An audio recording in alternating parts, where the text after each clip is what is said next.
नाज़रीन, आज हम एक अहम मुद्दे पर बात करने जा रहे हैं और ये मुद्दा है जो जेनजी जनरेशन कह रहे हैं, उसी को लेकर हम बात कर रहे हैं। आज के वक्त में सबसे अहम मसला जो नौजवानों के दरमियान है वो रोज़गार से जुड़ा हुआ है।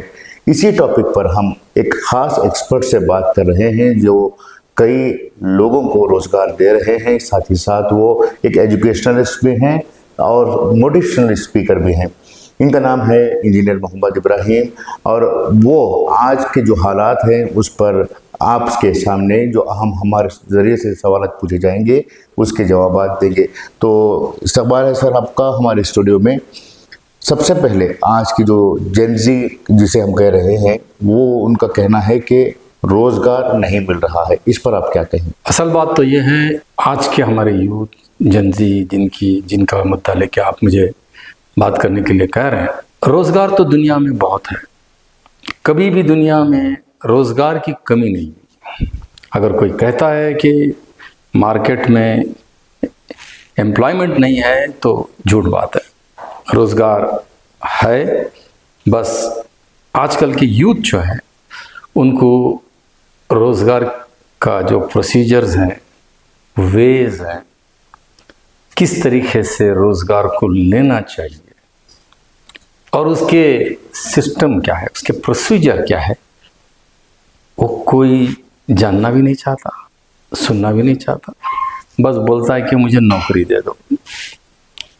ये अप्रोच इटसेल्फ इज़ रॉन्ग। जिस दिन हम यूथ को समझ में आ जाएगा कि ये अप्रोच से ये ऐसा हो सकता है तो रोज़गार मिल जाएगा। जी, डिग्री के बावजूद नौकरी ना मिलना, क्या ये एजुकेशन सिस्टम है उसके लैप्सस माना जा सकता है? जो डिग्री लिए हुए हैं वो बेरोजगार फिर रहे हैं नौजवान, इसकी क्या वजह है? डिग्री तो आपकी एक आइडेंटिटी है, एक स्टेटस बताता है। एक डिग्री होल्डर ज़रूरी नहीं है कि वो कामयाब इंसान है या तो वो काबिल बन गया है, ऐसा कुछ नहीं है। डिग्री तो it's your first stepping stone towards progress. जिंदगी का प्रोग्रेस का एक पहला रिकग्नाइज्ड स्टेपिंग स्टोन है। डिग्री के बाद सलाहियत, एबिलिटी ये माने रखता है और ये सिर्फ और सिर्फ एक्सपीरियंस, एक्सप्लोरेशन और आपकी जो मेहनत जो है उसी से हासिल होएगा। डिग्री तो आपका एक ट्रेडमार्क है, ये तो बेस है पन। अगर आगे बढ़ना है तो you should carry on with your जो प्रोग्रेस है, जो तुम्हारी जो स्किल्स हैं उसको लेके चलेंगे तो कुछ मिलेगा। जी, एक अहम बात ये देखी जा रही है कि आज के नौजवान डिग्री तो हासिल कर लेते हैं लेकिन मेहनत का काम करने से दूर हो रहे हैं, इसकी क्या वजह है? क्योंकि ऐसा नहीं है कि सारे नौजवान ऐसे हैं, ये आप सर्टन इलाके में सर्टन कम्युनिटी के बारे में बात कर रही हैं। अगर आप यूथ को अगर सच वाकई में कुछ देखना चाह रहे हैं, यूथ क्या कर रहे हैं, तो आप चाइना जाइए, चाइना में देखिएगा। जी, अब इंडिया में तमिलनाडु वगैरह वहाँ पर भी बहुत सारे। जी हाँ, तो इट डिपेंड्स अपॉन माहौल। अगर आपके माहौल में अभी आपको, अब हमारे इधर क्या लगी है हमारे यूथ को कि उनको क्या चाहिए कि भाई वाइट कॉलर जॉब चाहिए, एफर्टलेस। जैसे अल्हम्दुलिल्लाह एक 20-25 साल में तो वो हुआ भी है सॉफ्टवेयर आने के बाद में। इवन दो सॉफ्टवेयर को बहुत आदमी में सलाहियत चाहिए, बट स्टिल वहाँ पर क्या था कि उतनी मेहनत, फिजिकल मेहनत की बात कर रहा हूँ, बट ऑफ कोर्स मेंटल ये वो दैट्स देयर। पर सब बच्चे ये समझ रहे हैं कि उन्हें वैसा ही चाहिए। अब जो प्रेजेंट हालात हैं, मुझे नहीं लगता कि this will continue for long. You will be coming back to the basics, जहाँ पर मेहनत करना पड़ेगा बोथ मेंटली, फिजिकली, और आपको माहौल बनाना होगा। ये सिर्फ यूथ को बोलेंगे यार तू मेहनत नहीं करता, बच्चा है तू, ये नहीं, ये पूरे मिल के, जिम्मेदार लोग मिल के इसे माहौल बनाना है, एक एनवायरनमेंट बनाना है, तो जब जाके कुछ हो सकता है। जी, आपने कहा कि जिम्मेदारों को मिलकर एक माहौल बनाना है। जिम्मेदार कौन जिम्मेदार रहेंगे और इसके मेथोडोलॉजी क्या रहेगी, क्या किस सिस्टम के जरिए से इनको अवेयर किया जा सकता है? ये ऐसा है कि जिम्मेदार बोलेगा तो सबसे पहले माँ बाप का, पर माँ बाप के लिए उनको आउटरीच उतना नहीं रहता, वो घर के हद तक मेंटेन करते हैं। माहौल बनाता है माशरा, आपका मोहल्ला, और उसके बाद आपके मोहल्ले के लोग, उनकी सोच क्या है, उनका थॉट प्रोसेस क्या है, उनका माइंडसेट क्या है, वो किस माहौल पे गुजर रहे हैं। आप देखें उनके माहौल में क्या प्रोग्रेसिव है, कुछ दुनिया में करना चाहते हैं, खुद करना चाहते हैं, बच्चों को कुछ करवाना चाहते हैं, ये है। अब गवर्नमेंट, उसके बाद में गवर्नमेंट का आता है, गवर्नमेंट का पॉलिसीज़ क्या है, गवर्नमेंट हमें किस दिशा में लेके जाना चाह रही है। तो हमें लगता है इंडिया जैसे कंट्री में हमारी, तो we are well versed, highly educated लोग हैं, हमारे पास सब कुछ है, पर सही दिशा दिखाने के लिए, माहौल बनाने के लिए पूरी की पूरी जिम्मेदारी अपने माशरे पे जाती है, माहौल पे जाती है। हाँ, इसमें रोल माँ बाप का है। अगर आप 100 में 30%, 35% माँ बाप का ले लें तो बाकी का सारा माहौल अपना माशरे पे जाता है, जिम्मेदार लोगों पे जाता है, सो कॉल्ड लीडर्स और जितने भी इदारे हैं, मस्जिदें हैं, उनके लोगों को, उन लोगों को आना चाहिए। ये जो बेसिक्स हैं हमारे, जो बर्निंग प्रॉब्लम्स हैं, उसे एड्रेस करना चाहिए, बात करना चाहिए। तो ये अगर आप हम लोग सीरियसली लेंगे तो we will the main drivers, माशरा is the main driver to uplift the society. बाकी का माँ बाप प्राइमरी हो सकते हैं, पर दे कैनॉट बी मेजर, और government is nothing but they are the guiding tool, that's all. जी, एक रिसेंटली अनएम्प्लॉयमेंट्स और यूथ के बारे में एक कमेंट सामने आया था कि यूथ आर बिकमिंग कॉकरोचेस। तो इसके लिए रिस्पॉन्सिबल कौन है और किस तरह से जो कॉकरोचेस का जो सिस्टम है उसको ये कर सकते हैं? देखें, ये एक पॉलिटिकल स्टेटमेंट है, और हम जैसे प्रोफेशनल्स को बेहतर है इस चीज़ पे हम बात नहीं करें। आपकी नज़र में यूथ क्या है? हमारी नज़र में youths are the future of coming generation, future of asset कह सकते हैं, एसेट कह सकते हैं। So they will carry the legacy of our ancestors left behind. आज मेरा और आपका भी यही रोल है कि अगर हम सीनियर सिटीजन्स बने हुए हैं, we are playing a role, you too as an journalist you are playing a role. So जैसे मुझे आपने कहा कि मोटिवेशनल स्पीकर हूँ, या आई डोंट थिंक सो, बस मैं इतना कह सकता हूँ कि I want to go along with the people, the community, जो community हमारी है, कोई भी हो, मैं I'm talking about community, not about any religion 1, 2, 3, no।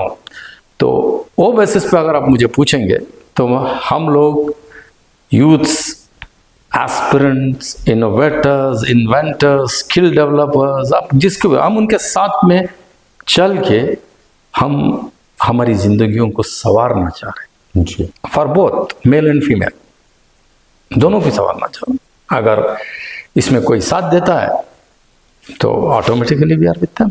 जी, एक और अहम इल्ज़ाम ये है कि नौजवान जो हैं मोबाइल फ़ोन का इस्तेमाल करते हुए और सोशल मीडिया का इस्तेमाल करते हुए अपनी लाइफ को स्पॉइल करें, ये कहाँ तक सही है? देखें, मोबाइल, सोशल मीडिया, ये जो भी है, ये एक इंसान का बहुत बड़ा इनोवेशन है।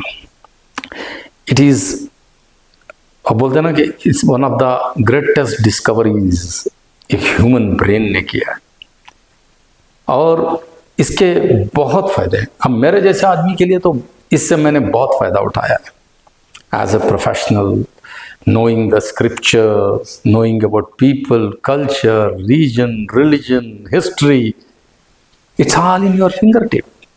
अगर ऐसे में इट डिपेंड्स, हाँ, on the other side of the coin it can exploit you. वो डिपेंड करता है, क्योंकि इंसान की लाइफ ही ऐसी है।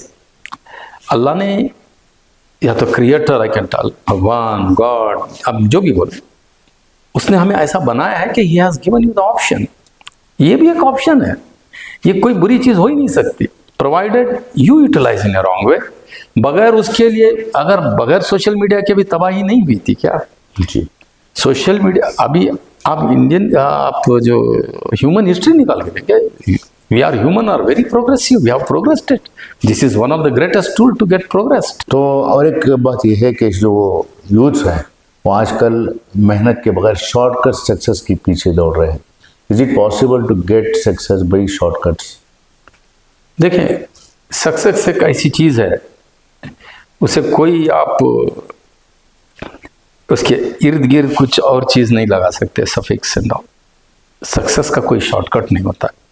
सक्सेस इज सक्सेस, मतलब यह है, जब तक आप कॉन्फिडेंटली कोई काम नहीं करते and you are not adhering to the things what you are doing and you are not showing the world or yourself एक एग्जाम्पल बन के क्रिएट नहीं करते, सक्सेस बोलेगा तो क्या, आदमी चार आदमी लोगों को आपको मानना चाहिए कि भाई देखो इस बंदे ने क्या किया, इस बंदी ने क्या किया, ऐसा ही है ना सक्सेस इधर। और the next thing is self satisfaction.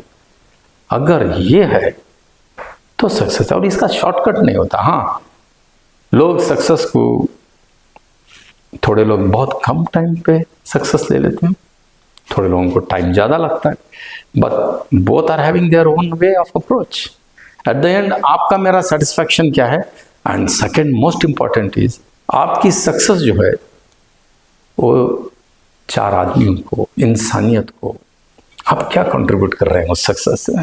जी। आप सेल्फ सेंटर्ड होके selfish success, it's not going to last for long. Okay, तो अभी जो करंट सिचुएशन है, आप कह रहे हैं कि आने वाले 4-5 साल there is no jobs for white collars, तो यहाँ पर यूथ्स को किस चीज़ पर, किन चीज़ों पर इम्पोर्टेंस देना चाहिए, फोकस करना चाहिए, कि वो किस तरह, क्या एजुकेशन पर फोकस करें या फिर स्किल कोर्सेज के ऊपर फोकस करें? देखिए, आने वाले सालों का जो फ्यूचरिस्टिक लोग होते हैं, तो ये चीज़, अब टेक्नोलॉजी इतनी एडवांस हो गई है and it's is changing day by day, यानी कि हर दिन, every day is a new day बोलते थे हम लोग, now every day is coming up with new technologies, new way of life। इंसान की जिंदगी का जो सिस्टम ही है ना, ये इस फास्ट तरीके से अपडेट हो रहा है कि youths somehow they are catching up, people who are aged, who are having their old mindset, you can take us also, no problem।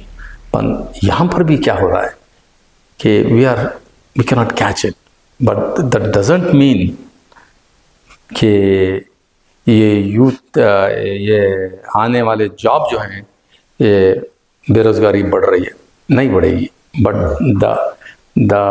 the phase are going to change। Okay। अभी देखने का, हर चीज पे आगे जाने का, ये आउटडेटेड होते जा रही है, इसके अलावा और कुछ नहीं है। There will be always jobs, नए एवेन्यूज आएंगे। It depends how best you and I are catching the stream, वो इम्पोर्टेंट।